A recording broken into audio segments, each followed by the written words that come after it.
নমস্কার বন্ধুরা, মিটমিরা চ্যানেলে আপনাদের সকলকে জানাই স্বাগতম। আশা করি আপনারা সকলে ভালো আছেন। তো আসুন, আজকে আপনাদের জন্য নিয়ে এসেছি আজ নিয়ে চলে এসেছি খুবই দুর্দান্ত একটা রেসিপি। চিংড়ি মাছের রেসিপি করব আজকে। তো আজকে আমি তৈরি করে দেখাবো গন্ধরাজ চিংড়ি। তো গন্ধরাজ চিংড়িটা করার জন্য আমি এখানে 500 গ্রামের মতো চিংড়ি মাছ নিয়ে নিয়েছি। চিংড়ি মাছগুলো কিন্তু বেশটা বড় বড়, মানে মিডিয়াম সাইজ যাকে বলা হয়, খুব ছোট না আবার খুব বড়টাও না, মিডিয়াম সাইজের চিংড়িটা আমি খুব ভালো করে বেছে ধুয়ে নিয়েছি। তো এখানে 500 গ্রাম চিংড়ি নিয়েছি। আর সঙ্গে লাগছে আমার টমেটো, পেঁয়াজ আর রসুন বাটা। তো সমস্ত কিছু কিন্তু আমি একেবারে রেডি করে নিয়েছি। আর যেটা খুবই ইম্পর্টেন্ট সেটা হলো একটা গোটা গন্ধরাজ লেবু লাগবে, সঙ্গে কিন্তু আমাদের পাতাটাও লাগবে। তো আমি সেইভাবেই কিন্তু লেবুটা নিয়ে এসেছি। তো চলুন তাহলে প্রথমে চিংড়ি মাছগুলোকে আমাদের নুন হলুদ মাখিয়ে নিতে হবে।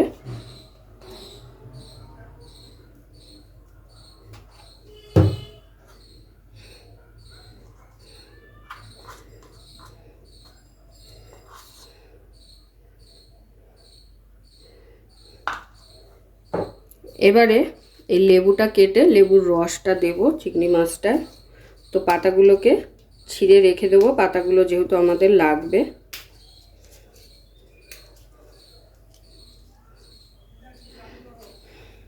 এবারে লেবুটা কেটে নেব। তো দেখুন লেবুটাকে কেটে নিয়েছি। এবার এই অর্ধেকটা, এই যে সবুজ অংশটা, এটা প্রথমে একটা ছোট গ্রেটারের সাহায্যে আমি একটু গ্রেট করে দেবো।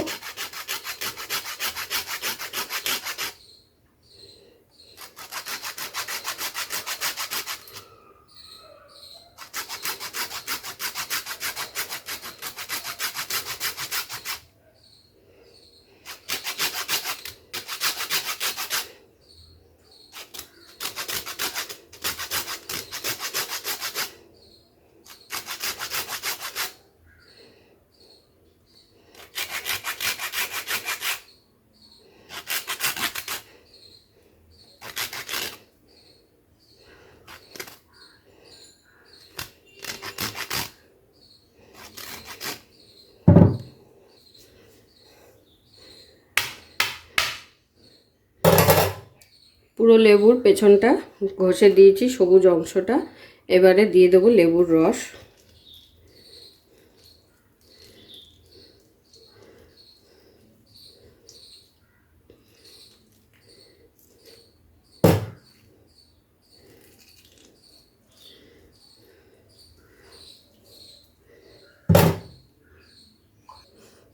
আর দিয়ে দিচ্ছি সামান্য একটু কাশ্মীরি লঙ্কা গুঁড়ো।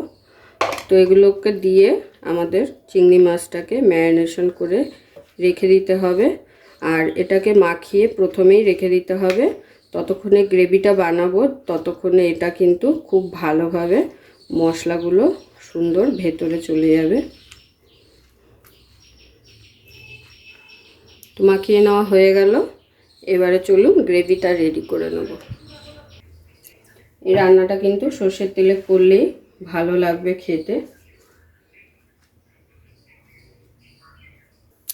তেলটা গরম হয়ে গেছে। এবারে তেলের মধ্যে কিছু গরম মশলা ফোড়ন দিয়ে দিচ্ছি, যেমন একটা তেজপাতা, একটা শুকনো লঙ্কা, দুটো এলাচ, দুটো লবঙ্গ আর এক টুকরো দারচিনি। ফোড়নটা দেওয়ার পরে নেড়ে চেড়ে এবারে এর মধ্যে দিয়ে দেবো পেঁয়াজ কুচি।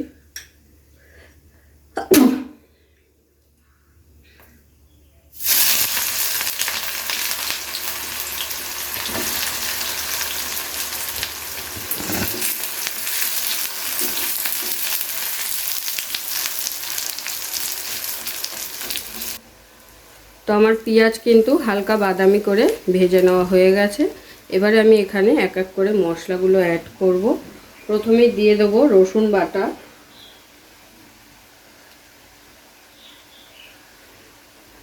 দিয়ে দিচ্ছি 1 চামচের মতো রসুন বাটা। রসুনটাকে পেঁয়াজের সাথে খুব ভালো করে ভেজে নিতে হবে, যাতে রসুনের কাঁচা গন্ধটা চলে যায়।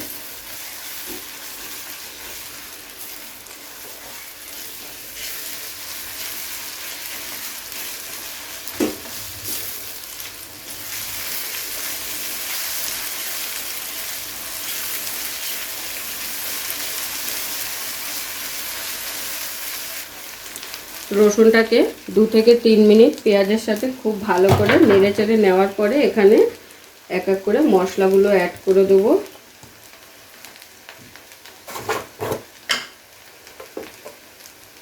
তো দিয়ে দিচ্ছি হলুদ,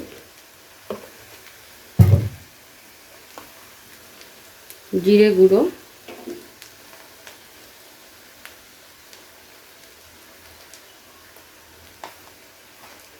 কাশ্মীরি লঙ্কা গুঁড়ো,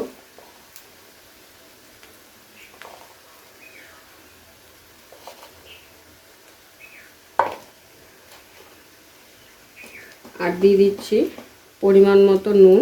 নুনটা আমি চিংড়ি মাছেও ব্যবহার করেছি, পেঁয়াজ ভাজাতেও ব্যবহার করেছি, সেজন্য এখন অল্পই দিলাম। যদি প্রয়োজন হয় তো পরে দেওয়া যাবে, কিন্তু বেশি হয়ে গেলে কিন্তু খাওয়া যায় না।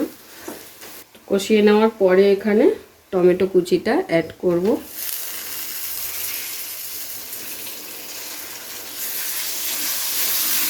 সামান্য জল দিয়ে টমেটোটা আর মশলাটাকে খুব ভালো করে এবারে কষিয়ে নিতে হবে আমাদের। তো সেই কারণে অল্প পরিমাণে জল দিয়ে কিন্তু মশলাটাকে খুব ভালো করে কষিয়ে নিতে হবে।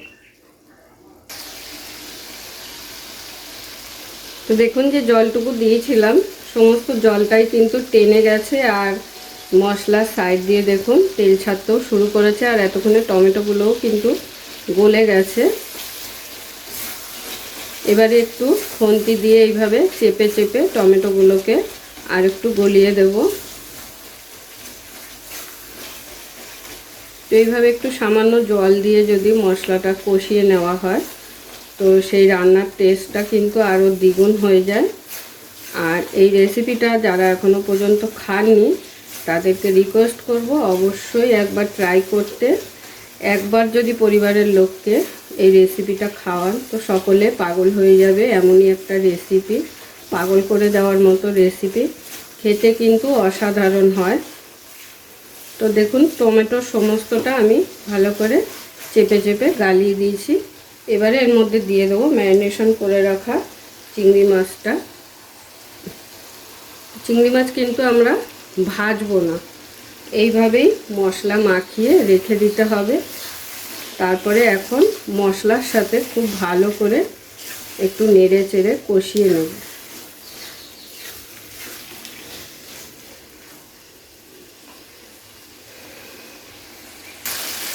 তো দেখুন চিংড়ি মাছের সাথে মশলা খুব ভালোভাবে কষে গেছে, মানে চিংড়ি মাছটা কষানো হয়ে গেছে, গা থেকে তেল ছাড়তে শুরু করেছে। এবারে আমি এখানে অ্যাড করে দেবো জল পরিমাণ মতো। খুব বেশি কিন্তু জল দেব না, সামান্য একটু জল দিয়ে ভালো করে নেড়ে চেড়ে লো টু মিডিয়াম আঁচে এই রান্নাটা করে নিতে হবে, কারণ এটা খুব বেশি ঝোল ঝোল হবে না, একটু গামাখা গামাখা হবে, মানে কষা কষা। তো এবার এটাকে ফুটতে দেব।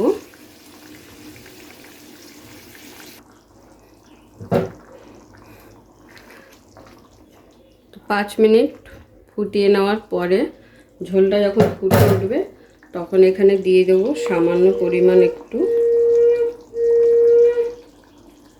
গরম মশলা,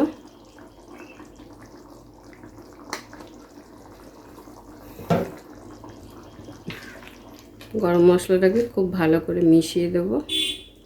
আমি একটু আগেই দিলাম, আপনারা চাইলে নামানোর আগেও দিতে পারেন। তো প্রায় 10 মিনিটের মতো ফুটিয়ে নিয়েছি।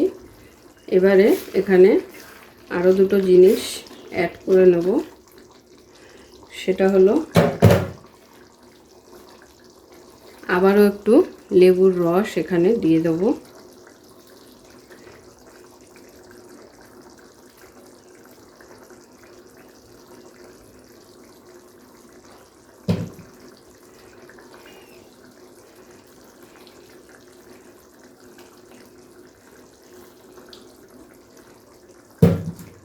আর যে পাতাগুলো রেখেছিলাম সেই পাতাগুলো এবার এখানে দিয়ে দেবো।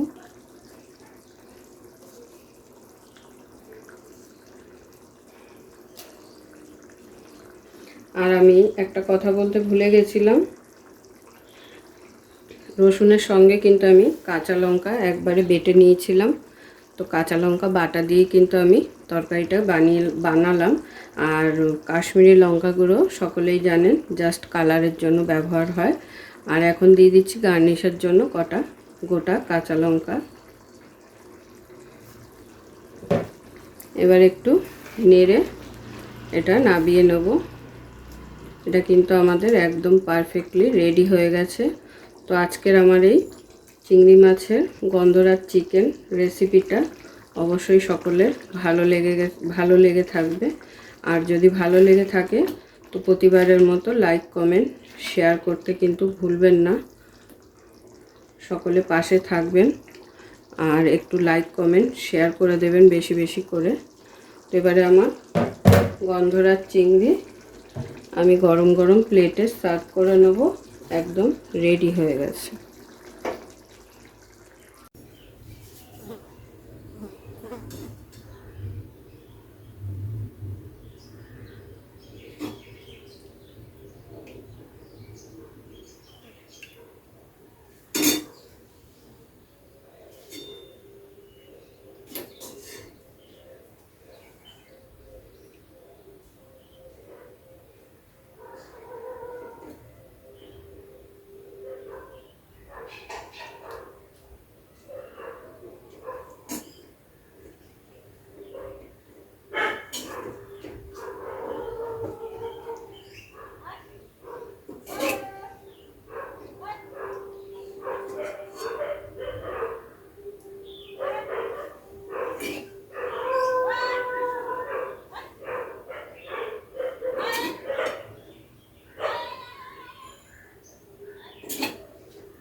তো প্লেটে বেড়ে নেওয়ার পরে ওপর দিয়ে আবারও একটু এই লেবুর যে সবুজ অংশটা আছে সেটা একটু ঘষে দেব। এতে করে কি হবে, খুব সুন্দর লাগবে দেখতে আর খেতেও কিন্তু অসাধারণ লাগবে।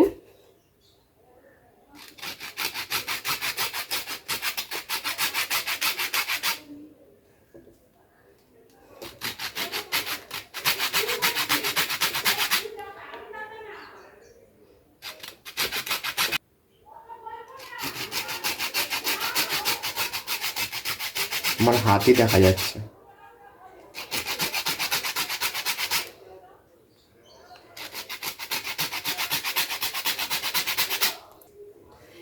তো দেখুন দেখতে কতটা অসাধারণ লাগছে আর খেতেও কিন্তু ততটাই সুন্দর হয় এই রেসিপিটা। তো অবশ্যই সকলে একবার ট্রাই করবেন।